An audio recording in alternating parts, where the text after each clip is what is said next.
இங்க எண்ணற்ற இளைஞர்கள் தங்களை வழிகாட்டுவதற்கு யார் இருக்கிறார்கள் அப்படின்னு வெயிட் பண்ணிட்டு இருக்காங்க.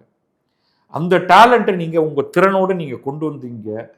ஏற்கனவே இருக்கக்கூடிய நிறுவனத்தில் சேர்ந்தோ அல்லது நீங்களே ஒரு நிறுவனத்தை ஆரம்பித்தோ செய்தீர்கள் என்றால் எண்ணற்றவர்களை வேலைக்கு எடுத்தால் இங்க எக்கச்சக்கமான மாற்றம் ஏற்படும். இதுதான் இந்த மாற்றம் என்பது ரொம்ப ரொம்ப முக்கியமானது.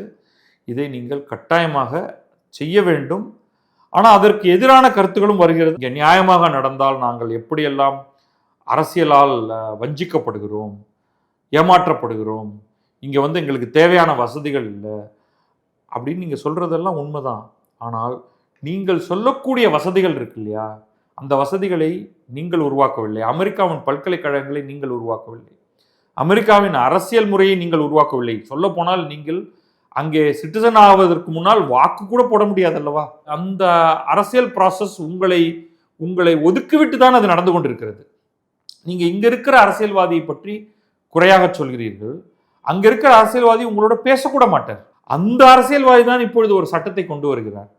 நாளைக்கு உங்கள் மீது பலவிதமான சட்ட ரீதியான நசுக்குதல்களை அந்த அரசியல்வாதிகள் தான் செய்ய போகிறார்கள். ஆனால் உங்களுக்கு நிறைய அழுத்தத்தை ஏற்படுத்துவார். வேண்டுமென்றே இல்லை, அவர் தன்னுடைய கான்ஸ்டிடுவன்சியை பார்க்கிறார். தனக்கு வாக்களிப்பவர்கள் வேலை இல்லாமல் இருப்பதை பார்க்கிறார். அவர்கள் ஏன் தங்களுக்கு வேலை இல்லை என்று அவர்கள் ஒரு காரணத்தை கருதி கொண்டிருக்கிறார்கள் அல்லவா? அதை அவர்கள் சொல்கிறார்கள், அதை இவர் கேட்கிறார். கேட்டுதான் ஆகணும்.